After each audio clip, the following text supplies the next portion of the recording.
Well. Look who just became the problem they can't solve, the variable they didn't account for, the name that turned a boardroom into a battlefield. Welcome back.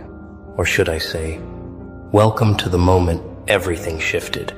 Because right now, somewhere in a room you've never seen, people you thought had you figured out just realized they don't know you at all. Someone just stood up, pushed back their chair, looked around that table with genuine fear in their eyes, and said the words that change everything. We need to rethink everything.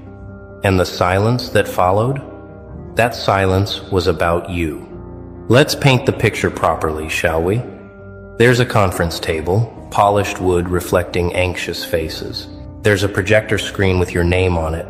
Maybe your performance metrics, maybe your recent moves, maybe just your presence in their world.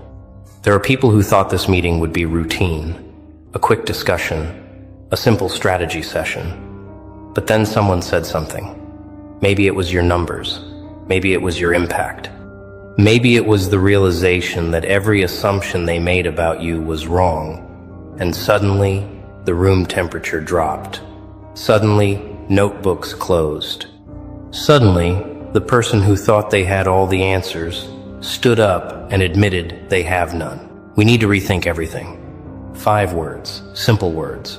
But in that context, in that room, those 5 words were a white flag, a surrender, an admission that their entire framework for understanding you just collapsed because they built their strategies on predictions and you became unpredictable. They based their moves on patterns and you broke the pattern. They thought they had you mapped, categorized, contained, and then you did something they never saw coming. You evolved while they were busy planning. You transformed while they were still strategizing.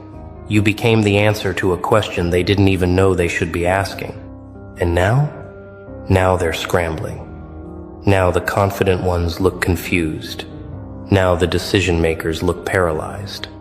Now the ones who smiled at you last week are wondering if that smile is going to cost them something later.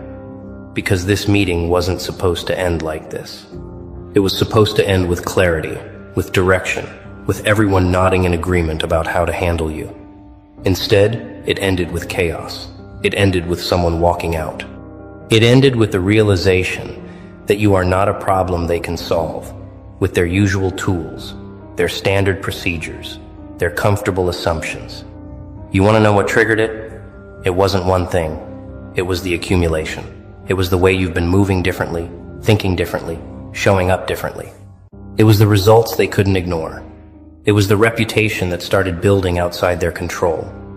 It was the conversations happening about you in rooms they're not invited to. It was the sudden awareness that while they were watching you from one angle, the world was seeing you from another, and their angle was wrong. Completely, embarrassingly, devastatingly wrong. And someone in that room finally had the courage or the fear to say it out loud. Here's what you need to understand. That meeting was supposed to be about controlling you, containing you, predicting your next move so they could counter it. But midway through, the script flipped. Suddenly, it wasn't about you anymore. It was about them, about their miscalculations, about their outdated strategies, about the gap between who they thought you were and who you actually are. And that gap is massive. That gap is a canyon they just realized they can't cross. So someone stood up, because sitting in that room pretending they had answers felt more dangerous than admitting they don't. We need to rethink everything. Let that sink in. Everything. Not just their approach, not just their tactics. Everything. Their entire perception of you. Their assumptions about your limits. Their predictions about your trajectory, their understanding of your motivations, their belief that they could read you, manage you, outmaneuver you, all of it shattered. And the beautiful, poetic justice of this moment is that you didn't have to say a word. You didn't have to defend yourself. You didn't have to prove anything. Your actions, your results, your evolution spoke so loudly that it silenced an entire room. Think about the timeline here. Weeks ago, maybe months ago, you were the topic of casual conversation. Easy to dismiss, easy to underestimate, easy to file away underhandled, or not a threat, or we know exactly what they're about. They had you in a box. A neat, comfortable, predictable box.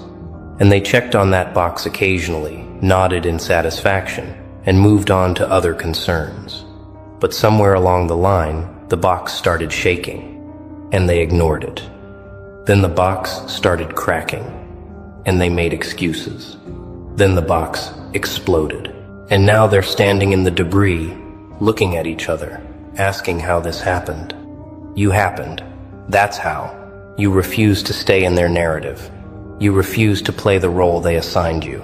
You refused to be the person their spreadsheets predicted you'd be. And every time they tried to adjust their models to account for you, you'd already moved 3 steps ahead. Every time they thought they'd figured out your pattern, you introduced a new variable. Every time they prepared a response to what they thought you'd do, you did something else entirely. And now, after all that, after all their analysis and all their planning, they're back at square one. Worse than square one, because now they know their tools don't work. The person who walked out, that person might have been the smartest one in the room, because staying in that meeting would mean continuing to pretend they have control they don't have. It would mean nodding along while everyone else builds new strategies on the same broken foundation. It would mean complicity in the delusion that they can still predict you, still manage you, still fit you into their frameworks. And some people, when they see the truth clearly enough, can't play along anymore, so they leave. They walk out, and their exit becomes the loudest statement in the room. But let's talk about the ones who stayed. The ones who are still sitting there, staring at their notes, trying to salvage something from this disaster. They're the dangerous ones now. Not because they're smart, not because they have a plan, but because they're desperate, and desperate people make reckless moves. They'll try to speed up timelines. They'll try to force reactions from you. They'll try to provoke you into revealing your strategy, because they've run out of ways to predict it. They need you to make a mistake so they can feel in control again. They need you to slip so they can say, "See, we knew it all along." Here's the truth that's keeping them up tonight. You're not making mistakes, you're making moves. Calculated, patient, strategic moves. And the difference between a mistake and a move is that a move serves your purpose, not theirs. Every time they expected you to react, you responded. Every time they expected you to defend, you advanced. Every time they expected you to shrink, you expanded. And they've been so busy looking for your weaknesses that they completely missed your strengths. So now they're sitting in meetings, rethinking everything, because the game changed and they're still playing by old rules. You know what's really eating at them? It's not just that they were wrong, it's that they were publicly wrong. That meeting wasn't private. Those words weren't whispered. That moment of collective realization wasn't contained. Other people saw it. Other people heard it. Other people now know that the experts, the strategists, the decision makers, they got you wrong. And in their world, being wrong about something this significant, that's not just embarrassing. It's career-altering. It's reputation-damaging. It's the kind of thing that makes other people question everything else they've said, every other prediction they've made. So yes, someone walked out saying, "We need to rethink everything." But what they really meant was, we underestimated them. We misread them. We built our entire strategy on a version of them that doesn't exist. And now we're exposed. That's the real translation. That's the real fear. Because rethinking everything means admitting everything up until now was wrong. And people like that, people who build their identities on being right, on being ahead, on being in control, admitting they're wrong breaks something fundamental in them. It fractures their confidence. It undermines their authority. It makes them question not just you, but themselves. And here's where this gets beautifully ironic. While they're busy rethinking everything about you, you don't have to rethink anything about yourself. You know who you are. You know what you're capable of. You know where you're going. Their confusion isn't your problem. Their crisis isn't your responsibility. Their desperate need to categorize you, to understand you, to predict you, that's their burden, not yours. You're free from their frameworks, free from their expectations, free from their need to make you fit into boxes that were always too small for you anyway. Let's dig deeper into what that meeting revealed, because it wasn't just about you, it was about them, about their systems, about their limitations, about the fact that their entire approach to understanding people is flawed. They rely on data, on patterns, on historical behavior, and all of that works beautifully when dealing with predictable people. But you're not predictable. You're adaptive. You're evolving. You're someone who learns, who grows, who transforms. And their systems can't account for transformation. Their models can't predict evolution. Their strategies can't contain someone who refuses to be the same person twice.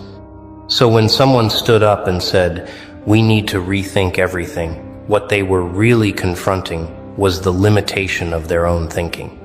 They were admitting that the tools they've relied on, the frameworks they've trusted, the strategies they've deployed, they don't work on you.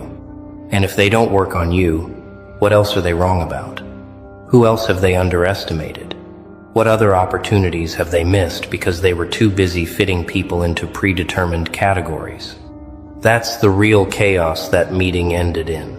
Not just confusion about you, but doubt about everything. And you want to know the most satisfying part? You didn't set out to break their systems. You didn't wake up trying to prove them wrong. You were just being yourself, growing, learning, evolving, pursuing your goals, living your life. And somehow, just by being authentically, unapologetically yourself, you became the variable that broke their equations. You became the case study that invalidated their theories. You became the example that exposed their expertise as limited. Not because you tried, but because you existed outside the boundaries they tried to impose on you. Now let's talk about what happens next, because this is where it gets really interesting. They're going to try to study you harder. They're going to try to find new patterns. They're going to collect more data, run more analyses, hold more meetings. And all of that effort, all of that energy, all of that focus on you, it's not making them stronger. It's making them weaker. Because every hour they spend trying to figure you out is an hour they're not spending on their own growth. Every strategy they build around containing you is a strategy that's already obsolete by the time they implement it. Every prediction they make is based on who you were, not who you're becoming. And while they're paralyzed by analysis, you're moving. While they're debating strategies, you're executing yours.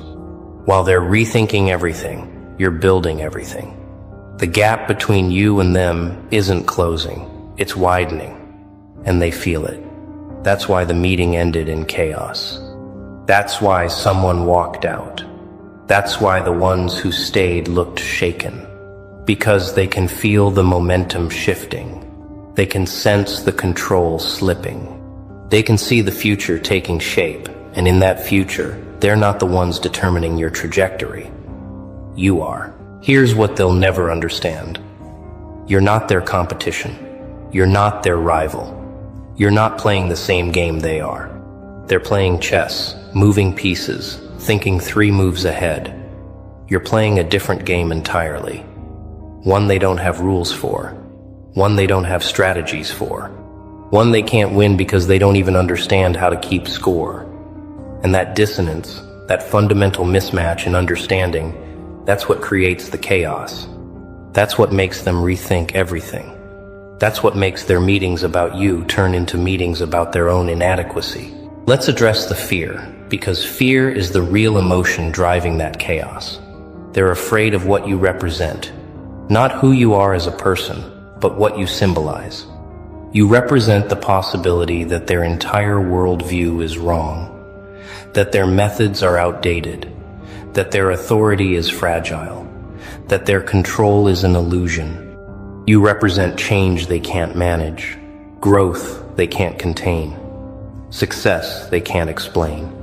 And when people's entire identity is built on being the ones who manage, who contain, who explain, someone like you becomes an existential threat, not because you're threatening them, but because your existence threatens everything they believe about how the world works. So they had a meeting.